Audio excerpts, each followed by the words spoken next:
Pronto, acabei. Agora sou eu, sou a Viviane Mosé. Eu venho falar para vocês sobre os desafios da educação. Saibam que os desafios da educação não se localizam apenas na escola. Mas eu vou me dedicar um pouco à escola. Porque a escola, segundo um inspirador profundo, inspirador meu, é muito engraçado, né? Uma pessoa que me inspirou muito, um inspirador, que é o professor Rui Canário, da Universidade de Lisboa.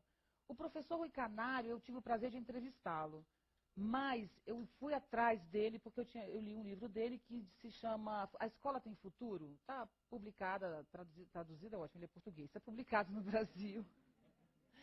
É um excelente livro, mas enfim, eu estou cheia de gracinha hoje, né? Muita coisa, toda engraçada.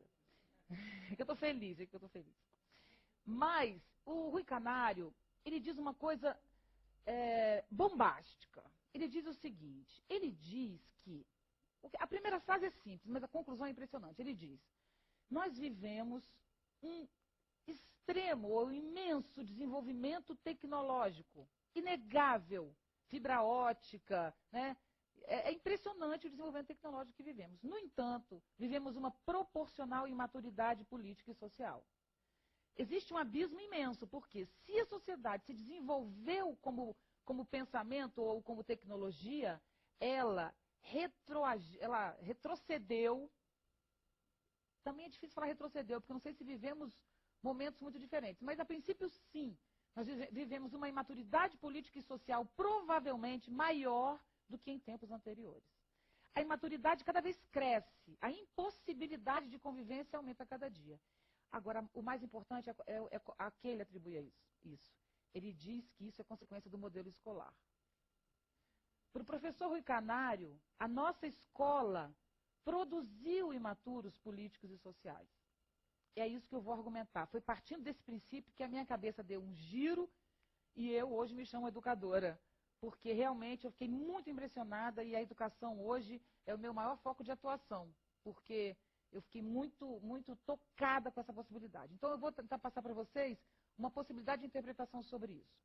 O que é o nosso modelo escolar? Nosso modelo escolar ele tem 3 grandes características, influências. Eu tinha 2, mas hoje eu acrescentei mais uma, vocês vão entender. As 2 são, primeiras, a industrialização tardia. Segundo, o regime militar no Brasil. Então, como é o modelo escolar brasileiro? Até a década de 50, o Brasil possuía um tipo de estrutura escolar que era muito voltada para a reflexão, para o pensamento. Então, nós tínhamos literatura, nós tínhamos filosofia, arte, a formação era ampla, era uma formação aberta, questionadora e reflexiva. Mas era uma escola elitista, era uma escola voltada para poucos, era uma escola que se dedicava a formar lideranças. Por isso, eu ainda me lembro, eu não cheguei a fazer isso que eu vou dizer para vocês, mas meus irmãos sim, chamava-se admissão. Você fazia a primeira, segunda, terceira série. Você passava na terceira série, mas você não entrava na 4ª série. Você precisava fazer um vestibular para saber, só os melhores entravam no ensino médio. E, obviamente, os melhores ainda entravam na universidade. Então, esse é um mecanismo de exclusão necessário na época, quer dizer, completamente incorreto no meu ponto de vista, mas considerado necessário por quê? Porque a educação, ela era uma premiação, não premiação, um outro nome, ela era um favorecimento a determinadas pessoas, ou de uma classe, ou de uma intelectualidade tão grandiosa, mesmo sendo a classe popular, que teria direito a chegar. Então, a educação era o prêmio dado aos melhores. Com a industrialização no Brasil, houve necessidade de ampliar a mão de obra do mercado. As pessoas precisam saber ler, escrever, precisam saber minimamente pensar para dar conta dessa demanda industrial que estava surgindo. Então nasce a chamada escola de massa, a escola para todos. Todos devem ir para a escola. Isso é uma frase difícil. Não é simples assim dizer colocar todos na escola. O mais importante da educação não é colocar todos na escola. Porque a escola não é um depósito de pessoas.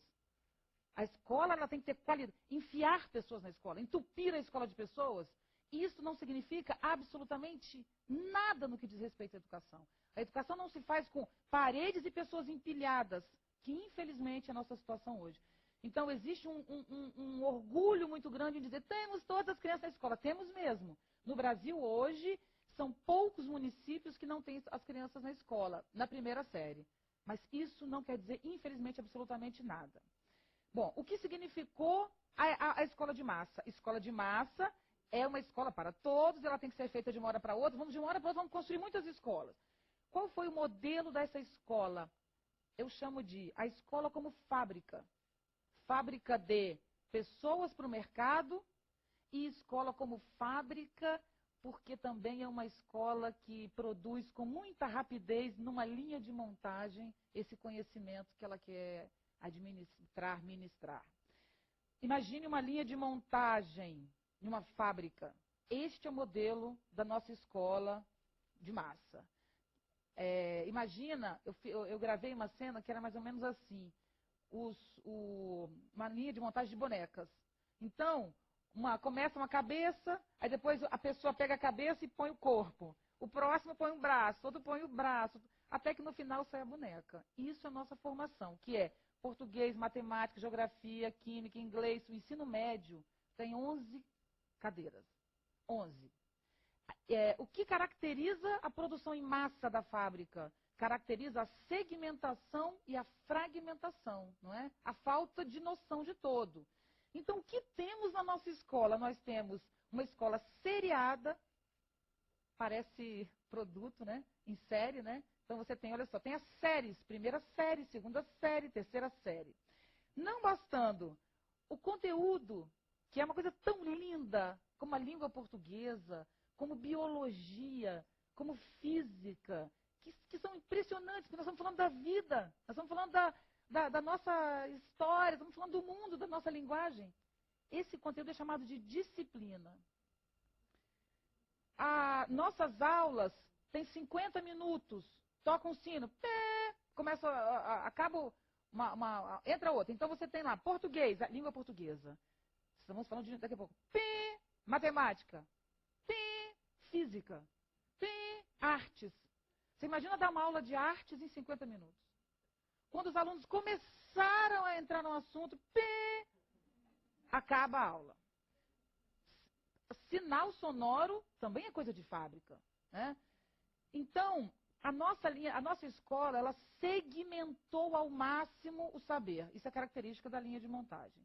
Mas nós também temos a segunda característica, que é a escola como um reformatório, ou a escola como uma prisão, que é o regime militar, que traz uma outra característica não menos nefasta que essa. O que é escola como prisão? Eu falei, na verdade, disciplina, eu errei no meu plano, porque disciplina eu tinha que falar agora, mas tudo bem, a gente encaixa agora. Que é exatamente de chamar de disciplina. Então, o que é o nosso currículo? Chama-se grade. Grade curricular. E atrás da nossa grade curricular, nós temos disciplinas. Gente, a avaliação é chamada de prova. Quero dizer, você é um condenado. Se você não provar, você chega na avaliação condenado. Você tem que provar que você é inocente. E aí você vai passar, vai ser absolvido. A necessidade de construir essa escola dessa maneira, ela diz respeito especificamente a uma outra necessidade ou desejo dessa sociedade, que era produzir passividade, disciplina, ausência de questionamento e crítica, repetição e não criação de conteúdo. E essa estrutura, ela tem também um outro fator inacreditável, e eu gosto muito de falar disso para chamar a atenção dos nossos arquitetos, que é onde, ou em que lugar do Brasil os arquitetos estão repensando a estrutura da escola arquitetônica? Como assim as nossas escolas? São salas pequenas, isoladas, com aqueles corredores imensos. Os pátios também não são, né, são totalmente vigiados. Então as crianças vêm para o pátio e ficam naquela convivência apertada. As escolas não têm espaços amplos